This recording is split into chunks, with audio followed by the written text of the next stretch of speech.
Hello বন্ধুরা, welcome to my new blog. কেমন আছো তোমরা? চলো আজকে আমি কীভাবে গোপালকে দুপুরে পূজা দিব, ভোগ নিবেদন করব, সেটাই তোমাদের সাথে শেয়ার করব। চলো দেখতে থাকো। এই যে আমার গোপু সোনা, ওকে এখন আমি স্নান টান করালাম, করিয়ে গাটা মুছিয়ে দিচ্ছি। জানো, আমার গোপালকে আনার ইচ্ছা সেই ছোট্টবেলা থেকে। তো আমরা যেখানে আগে থাকতাম, পাশের এক দিদার বাড়িতে গোপাল ছিল, গপু ছিল।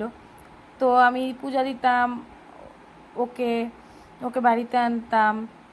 তারপরে দিদারা না থাকলে আমি ওকে নিয়ে এসে রাখতাম আমার কাছে। তখন থেকে ইচ্ছা যে গপুকে আনবো, আমি আমার নিজের গোপাল একটা। তো মাকে বলতাম, মা গোপাল আনবো, গোপাল আনবো। তখন আমি নিজেও ছোট, তো মা বললো এখন তুই ছোট, কিভাবে আনবি, পড়াশোনা স্কুল এইসব করে তোকে তুই পারবি না রাখতে। তো তারপরে যাই হোক, তারপরে তো হলোই, স্কুল পড়া নিয়ে নিজেও ব্যস্ত। তারপরে আজ থেকে প্রায় 1-1.5 বছর আগে গপু সোনাকে আবার আনবো। মা গপু আনবো, মা গপু আনবো, 1-1.5 বছর আগে যেই মানে আনবো এরকম একটা সময় যাচ্ছিলো, মানে খুব বাজে একটা সময় যাচ্ছিল ওই সময়। মানে কি বলবো, ওটা আর বলে বোঝানোর মতো না, খুব খারাপ একটা সময় যাচ্ছিলো, আনতেই পারছিলাম না, নানা রকম বাধা চলে আসছিল। তারপর সব কাটিয়ে আমি ওকে এই 2024 ফেব্রুয়ারি মাসে আমার কাছে আনলাম।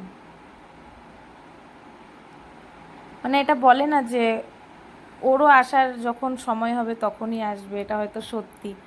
হয়তো 1-1.5 বছর আগে আমার ওকে আনার ইচ্ছা ছিল, হয়তো ওর আমার কাছে কোনো কারণবশত আসার ইচ্ছা ছিল না, সেজন্যই হয়তো নানা রকম বাধা সৃষ্টি হয়েছিল। কিন্তু সব শেষে ওকে আমি আনলাম। এই যে আমার গপু রেডি হচ্ছে, রেডি হয়ে দেখাচ্ছি তোমাদেরকে।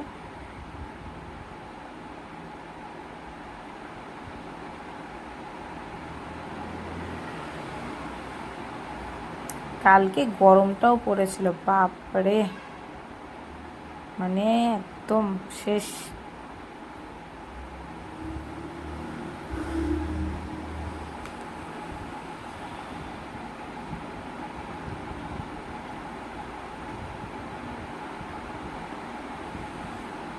ওর সাজা প্রায় শেষ।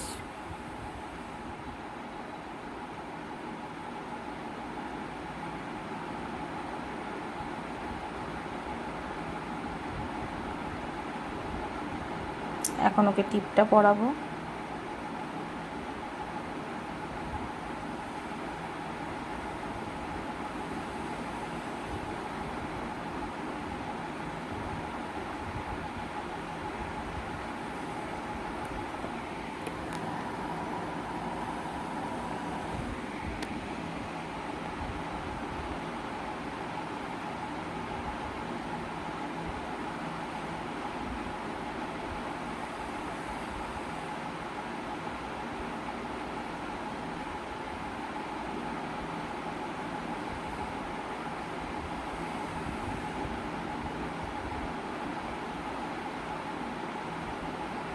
এই যে ওকে আমি ওর জায়গা মতো বসিয়ে দিলাম।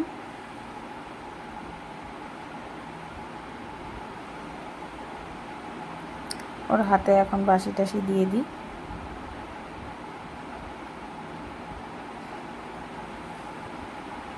এই যে আমার গোপুর ফাইনাল লুক, তোমরা জানিও ওকে কেমন লাগছে দেখতে।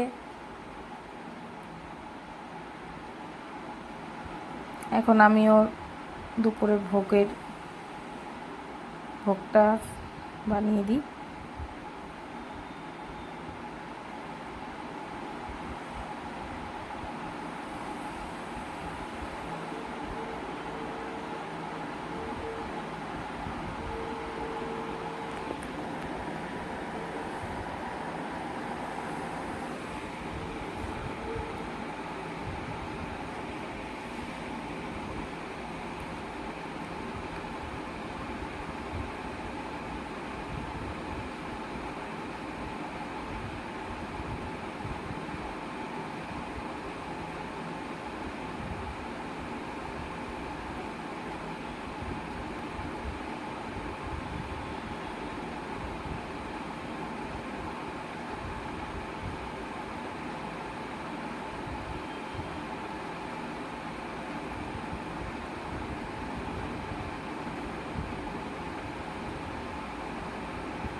এই যে আমার গোপালের দুপুরের ভোগ রেডি।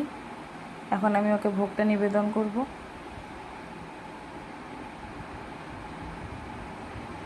ধূপকাঠি প্রদীপটা জ্বালিয়ে ভোগটা নিবেদন করব।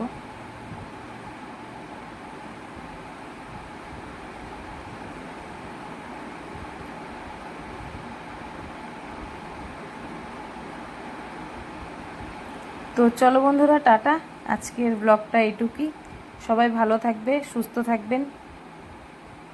আবার আসবো নতুন কোনো ব্লগ নিয়ে তোমাদের কাছে। চলো টাটা, বাই।